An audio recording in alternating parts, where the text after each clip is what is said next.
The humans activated their secret fleet of 100,000 ships and declared war on the galaxy, the very day the Galactic Council killed a human's German shepherd in cold blood. Peter Grant, seasoned human diplomat on the Galactic Council, clenched his jaw as his shuttle landed on the alien capital world, flanked by gleaming warships. "Stay by me, Thor, stay." The loyal German shepherd panted happily at his feet, excited to explore the new terrain. Peter smiled tightly. Despite the reassurances, he was uneasy about this critical session with the notoriously hostile Romulan Empire over disputed territory. A single misstep could ignite a war that would devastate Earth. He had to get this right. But Romulan guards roughly blocked Peter's path as he disembarked, eyeing Thor with disgust. "No human filth creatures. Animals strictly forbidden in chambers," one spat. Peter's eyes narrowed. "Thor is my medical assist." "Humans lucky to even be here. Council only allows your pathetic species out of pity." The lead guard Xenos waved dismissively. "You will obey our rules, Terran, or be ejected. We care not." Jaw-working, Peter reluctantly let guards drag Thor to a holding cell, the dog whining and twisting desperately to get back to him. "I'll return soon, buddy, I promise," he whispered. Then Peter squared his shoulders and strode to the chamber. At first the session seemed productive, Romulans feigning interest in equitable resolution, but the facade crumbled. "Humans trespassing on Romulan worlds," the Romulan ambassador roared, presenting doctored evidence. "Humanity will pay." Peter shot to his feet, ready to expose the outrageous lie and defend Earth's innocence. But an aide rushed in, frantically whispering in his ear. Peter went deathly pale, suddenly shaking with barely controlled rage. Sorrow and fury warred within him as he hissed venomously, "Holding cell defenses malfunctioned. Thor is dead." "Earth is guilty," the Romulan ambassador crowed triumphantly to the assembly. "Their aggression will be punished, all in fav—" "No." Peter's voice was flat and cold as he raised his head and locked eyes with the smug Romulan. "Humanity declares war." The Romulan blinked, momentarily taken aback, then chuckled darkly. "You forget your place, human. Your primitive species is defenseless before us. You have no navy to speak of." His grin was pure malice. "This is your last mistake." Peter's returning smile was merciless as he flipped open his communicator. "Hi, Admiral. The Romulans killed my dog. Unleash the fleet. Burn their worlds until the void itself screams." "Understood." A toneless voice crackled from the speaker. "Release the Krakens." The color drained from the Romulan ambassador as proximity alarms started blaring. "Impossible," he breathed. 100,000 human dreadnoughts just decloaked on our perimeter." Peter's eyes were chips of ice. That primitive species has just one response. He leaned forward until he was nearly nose to nose with the trembling Romulan. "Fuck around, find out." Peter stumbled after Xenos on numb legs, his mind reeling as he tried to process the Council's unthinkable betrayal and the gut-wrenching news of Thor's death. The dimly lit corridors seemed to stretch on forever, each step a Herculean effort. When they finally reached the holding area, Peter's heart seized at the sight of Thor lying motionless in a pool of his own blood.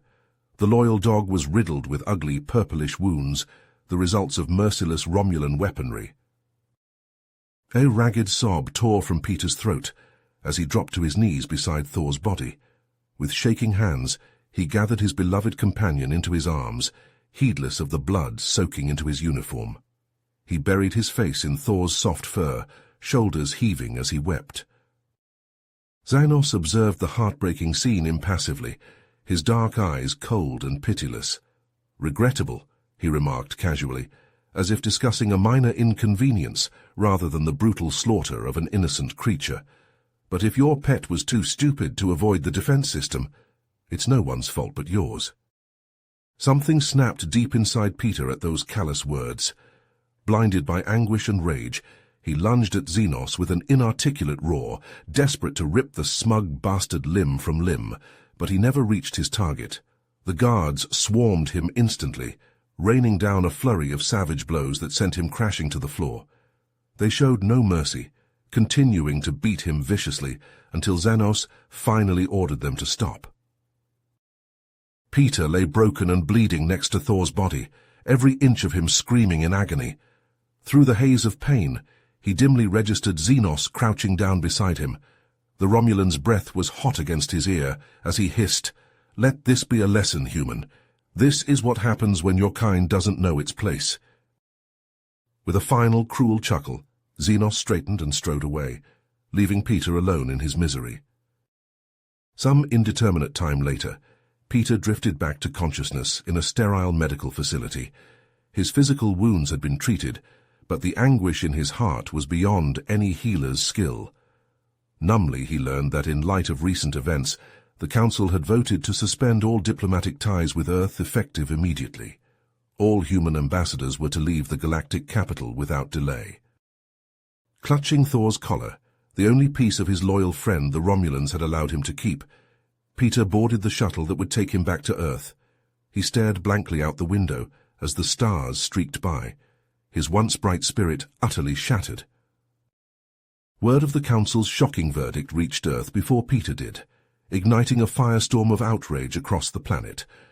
Incensed by the gross injustice, citizens flooded the streets in angry protest.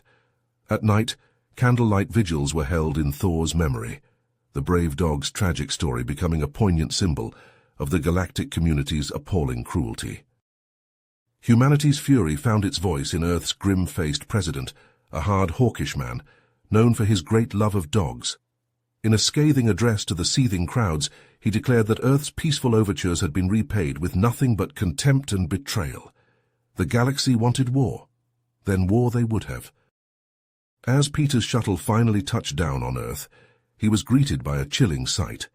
In every direction, as far as the eye could see, endless lines of soldiers marched in perfect formation. Their faces were hard and set, their eyes alight with the promise of retribution, as they boarded the mighty warships that Earth had been building in secret, anticipating this grim day. Peter dragged himself into his cramped apartment, every muscle screaming in protest. He barely managed to stumble to the threadbare couch before his legs gave out, sending him collapsing onto the lumpy cushions. With a trembling hand, he fumbled for the remote and flicked on the news, desperate for any distraction from the yawning void of grief that threatened to swallow him whole. The president's grim visage filled the screen, his words hitting Peter like physical blows. "Effective immediately, I am authorizing the launch of the Thor Initiative, a military campaign to exact justice for the brutal murder of a loyal companion and the blatant mistreatment of our diplomats by the galactic community." Peter watched in numb disbelief as the camera cut to live feeds of Earth's mighty warships, bristling with advanced weaponry he never knew existed, decloaking and powering up engines in preparation for imminent departure. The sight sent a chill down his spine. A sudden sharp knock at the door nearly made Peter jump out of his skin. Heart pounding, he hauled himself to his feet and staggered over to answer it, only to find two stern-faced soldiers standing in the hallway. Without a word, they flanked him on either side and marched him out of the building. Before he could even begin to process what was happening, Peter found himself being ushered into a dimly lit room, deep within some sort of secure black site facility. The president himself stood waiting, surrounded by a cadre of stone-faced military brass. "Mr. Grant," the president began without preamble, his voice hard as granite, "as the only human to have faced the Romulans directly, your knowledge is absolutely crucial to the success of our campaign." Peter blinked, his exhausted mind struggling to make sense of the sudden turn of events. "But I'm just a diplomat, not a soldier," he croaked, his voice rough with unshed tears. "I can't—" The president silenced him with a steely glare that would have made a lesser man quail. "The time for diplomacy has passed, Mr. Grant. Now is the time for vengeance. And you will do your part, for Earth and for Thor. Is that understood?" Under the immense pressure still reeling from Thor's loss, Peter felt something crumble inside him. Shoulders slumping in defeat, he gave a jerky nod of acquiescence. Excellent, you leave immediately. And just like that, Peter found himself dispatched to the flagship of Earth's fleet, the sprawling expanse of the ship's bridge, a dizzying blur of activity around him as he tried to wrap his mind around his sudden new role as Chief Intelligence Advisor. He hunched over a glowing console, studying readouts and barking clipped commands to the crew, burying himself in the work to keep the howling anguish at bay. As the mighty Earth Armada approached the Romulan border, long-range sensors pinged with enemy activity. Romulan ships, sleek and deadly, began converging on their position, the galactic superpower clearly salivating at the chance to put the upstart Terrans in their place once and for all. But even as he guided the human fleet towards key targets, a sense of growing dread twisted in Peter's gut. He knew the Romulans' ruthlessness and the unparalleled strength of their warships all too well, and as he watched the two forces hurtle towards each other on a collision course for cataclysmic war, a horrifying realization hit him like a punch to the stomach. This first engagement would likely be Earth's last stand. The two fleets met in a thunderous clash of weapons fire and straining shields. Romulan disruptor beams lanced out, fully expecting to tear through the human ships like tissue paper, only to fizzle harmlessly against their hulls. The Romulan commanders stared at their tactical displays in disbelief as the human vessels shrugged off their assault. "Impossible," one whispered, his face ashen. "Their technology, it's beyond anything we've ever seen." As if to punctuate his words, the human ships opened fire. Searing lances of pure energy sliced through the Romulan fleet, shields flaring and failing in an instant. Sleek warships crumpled like tin cans, spilling debris and bodies into the void. On the bridge of the Romulan flagship, the commander slammed his fist on the console, his eyes wild with desperation. "Unleash the doomsday device," he roared. "We will not be defeated by these primitives." Deep within the flagship's hull, a pulsing mass of unstable dark energy shuddered to life. It tore at the very fabric of space-time, a churning vortex of impossible blackness that rapidly expanded, devouring everything in its path. On the human flagship's bridge, alarms shrieked as the wormhole loomed on the viewscreen. The deck bucked beneath Peter's feet, throwing him against his console. He clung to it desperately as the ship groaned, caught in the inexorable pull of the spatial anomaly. In the midst of the chaos, a soft chime announced an incoming transmission from Earth. Peter's heart seized as Thor's ID tags materialized on the console, glinting in the emergency lighting. A final tribute from a grieving world. Blinking back tears, Peter snatched up the tags and looped them around his neck. Then he turned to the crew, his voice cracking with emotion, but still strong. "Divert all power to engines," he barked. "We're getting out of here." The flagship's engines flared with blinding light as they strained against the wormhole's grip. For a heart-stopping moment, it seemed they would be dragged into the abyss, but then, with a shuddering lurch, the ship broke free, careening away from the anomaly. Panting, Peter dragged himself upright and stared at the viewscreen. The wormhole continued to spin behind them, a ravenous maw that had devoured both fleets. Scans confirmed the unthinkable. No other ships had emerged. Earth's Armada, the mighty Romulan fleet, all lost to the void. The journey back to Earth was somber, the flagship limping through space on damaged engines. The crew sat in numb silence, struggling to process the magnitude of their victory and the terrible cost at which it had come. They were greeted as heroes, the ship that had defeated the Romulans and saved Earth from destruction, but even as the world celebrated, it wept for the thousands of valiant souls lost to the cold of space. Memorial services were held across the globe, seas of candles glimmering in the night as a united Earth mourned. In his darkened apartment, Peter stood before Thor's picture, the dog's tags clenched in his trembling fist. He raised a glass of whiskey, the amber liquid sloshing. "To the victorious dead," he rasped, downing the drink in one swallow. "To my boy Thor, I'm sorry I couldn't save you, but we got the bastards. We got 'em all."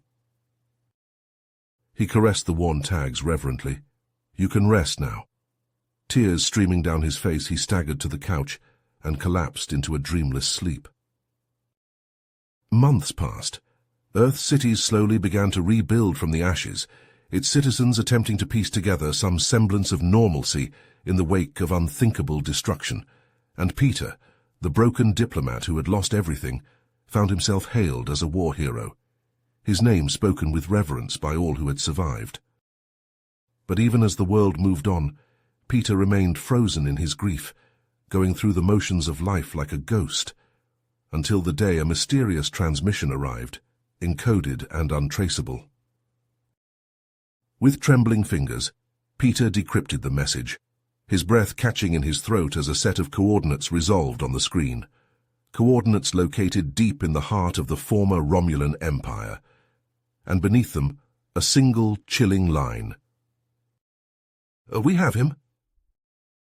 Peter's heart thundered in his chest, hope and dread warring within him. It couldn't be, it had to be a trick, but if there was even the slightest chance... He was moving before he even realized it, Thor's tags clutched so tightly in his fist that they bit into his palm. In a daze, he found himself at the spaceport, commandeering a small, fast ship. No one dared to stop the legend, the hero who had saved them all.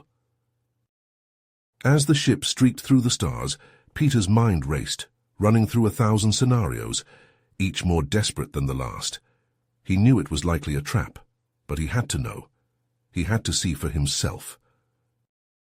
The ship shuddered as it dropped out of warp, the twisted remains of a Romulan vessel looming in the view screen. Debris still smoldered in the void, a silent testament to the Empire's fall. With shaking hands, Peter donned a spacesuit, his breath harsh in the confines of the helmet. The airlock hissed open, and he stepped out into the wreckage, picking his way through the jagged metal and sparking wires. "Thor?" he called, his voice cracking. "Thor, are you here?" Silence pressed in on him from all sides, broken only by the creaking of settling debris. Peter's heart sank, despair rising in his throat. It had been foolish to hope, to think that... A whimper, faint but unmistakable. Peter froze, barely daring to breathe. There it was again, a weak, pained sound coming from deep within the wreckage. "Thor," Peter whispered. He surged forward, scrambling over the rubble, following the sound. It grew louder as he approached, until finally he rounded a corner and there, pinned beneath a fallen bulkhead. "Oh my God," Peter choked out. "Thor!" The dog was barely recognizable, his once proud form reduced to a broken, bloody mess. But he was alive. Impossibly, miraculously alive. Peter fell to his knees beside his friend, hands hovering uselessly over Thor's battered body. "I'm here," he babbled, tears streaming down his face. "I'm here, buddy. I'm going to get you out of here." He grabbed hold of the bulkhead, straining with all his might, but it wouldn't budge, the twisted metal unyielding. Peter let out a sob of frustration, collapsing back to the ground. "I'm so sorry," he whispered brokenly. "I'm so sorry, Thor. I should have been there. I should have protected you." Suddenly a cold laugh crackled over Peter's comms, making him jump. He whirled around, eyes wide with shock and horror, as a familiar figure resolved on the screen. "Xenos," Peter breathed. The Romulan's face was a twisted mask of hatred and malice, his eyes glittering with cruel amusement. "Did you really think it would be that easy, human?" Xenos sneered. "Did you truly believe your precious pet was dead?" Peter's mind reeled, struggling to process the implications of Xenos's words. What are you saying?" he demanded hoarsely. Xenos laughed again, the sound like nails on a chalkboard. "Your dog was never killed, fool.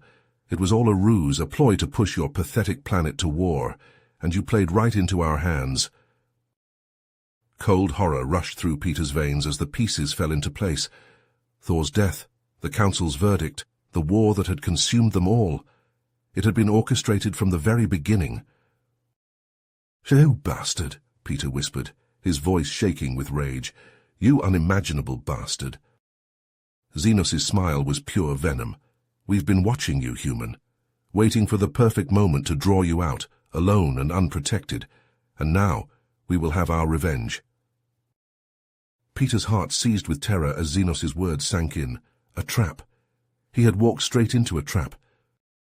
"Her kill squad is already on their way," Xenos gloated. "The human who destroyed our empire will die screaming, just as he deserves." Peter's mind raced, desperately searching for a way out. But there was none. He was alone, light years from any help, with only a crippled ship and a wounded dog at his side. And then, with a sudden crystalline clarity, he knew what he had to do. "Thor," he whispered, gently stroking the dog's blood-matted fur. "I need you to hold on just a little longer, buddy. Can you do that for me?"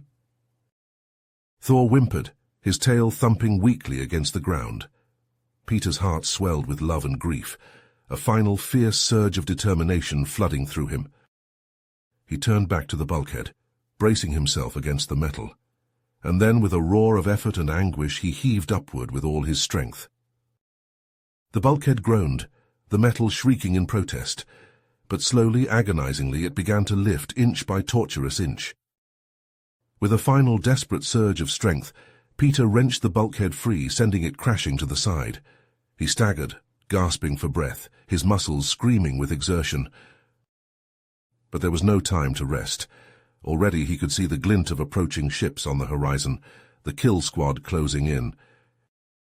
Gently, so gently, Peter gathered Thor into his arms, cradling the wounded dog against his chest. He staggered back to his ship, every step an agony, every breath a battle. But he didn't stop. He couldn't stop. Not now, not when he was so close. The ship's airlock hissed open, and Peter stumbled inside, laying Thor down on the deck with infinite care. His hands flew over the controls, setting coordinates, engaging the autopilot. And then he hesitated, looking down at his broken, battered friend, at the dog who had been with him through everything, who had loved him unconditionally, even unto death. "I'm sorry," Peter whispered, his voice cracking. "I'm so sorry, Thor, but I have to do this. I have to make sure you get home." With a final, gentle pat, he stepped back from the dog, his heart shattering in his chest. And then he turned, striding out of the airlock and back onto the Romulan ship. The kill squad was closing in, their ships looming on the horizon. Peter could see them through the view screen, a swarm of angry hornets ready to descend. But he was ready for them. He took up a defensive position, his weapon clutched tight in his hands. A grim smile tugged at his lips as he watched his own ship streak away, carrying Thor to safety. "Come on, you bastards," he muttered. "Let's dance." The Romulans came at him in a wave of green fire and flashing blades, their faces contorted with rage and hatred. But Peter met them head-on, his weapon spitting death, his body moving with a deadly grace honed by months of war. He fought like a man possessed, driven by the unbreakable bond he shared with the friend he had thought lost forever. Every shot, every blow, was for Thor, for the loyal companion who had never left his side. But even the mightiest warrior could not stand alone against such odds. Slowly, inexorably, the Romulans pressed forward, their numbers overwhelming. Peter felt the bite of their blades, the searing agony of their disruptors, but still he fought on, unwilling to yield. And then, with a sudden blinding clarity, he knew that it was over. He was on his knees, his weapon empty, his body broken and bleeding. The Romulans stood over him, their faces twisted with triumph and loathing. But even as they raised their weapons for the final blow, Peter looked to the stars, a smile on his blood-flecked lips. He thought of Thor, safe and speeding towards home. He thought of Earth, the world he had given everything to protect. And he knew that it had all been worth it. With a final defiant roar, Peter surged to his feet, his fingers flying over the control panel on his wrist. The Romulans took an involuntary step back, their eyes widening with sudden fear. But it was too late. Peter's ship, now a distant speck against the stars, flared with a blinding light as its self-destruct sequence engaged. The explosion consumed the Romulan vessel, the shockwave hurling debris and bodies into the void. And at the heart of it all, Peter closed his eyes, a faint smile on his face as the flames rushed to embrace him. His last thought, before the light took him, was of Thor. "Good boy," he whispered. "I'll see you on the other side." Miles away, streaking through the stars, a battered ship flew on. Its precious cargo nestled safe within its hull. As it approached the shining blue marble of Earth, a single tear slipped down Thor's fur, the loyal dog whining softly as he dreamed of the master he would never see again. The ship touched down on the outskirts of the city, its engines falling silent. Slowly, painfully, Thor limped down the ramp, his nose twitching as he caught the familiar scent of home. He made his way through the winding streets, his paws carrying him unerringly to the place he knew best, up the steps of a nondescript apartment building to a door that had always meant warmth and love and safety. But there was no answer to his scratching, no beloved face appearing to welcome him home, only silence and the cold whisper of the wind. Slowly the door swung open, pushed by an unseen hand. Thor stepped inside, his tail drooping, his eyes mournful. He padded to the couch, his favorite spot, and curled up on the cushions with a heavy sigh. His muzzle came to rest on a folded flag, the fabric still carrying the faint scent of his master. And there Thor remained, keeping a final faithful vigil, as the world moved on around him, waiting for the reunion that would never come, for the man who had given everything to save him. Outside the city mourned, flags flying at half-mast, tears falling freely for the hero who had sacrificed all. But they would never know the true depth of that sacrifice, the love and loyalty that had driven it. That was a secret kept by a dog, a bond that even death could not break. And somewhere, in a place beyond pain and sorrow, a man and his faithful companion ran together once more, their laughter ringing through fields of endless green, under a sky that held no shadows. At last they were home. You have reached the end of the story. If you enjoyed this story and want to support us, please leave a like and subscribe to our channel, and for every comment that says 88, I will heart every single one of them. Thank you for your time.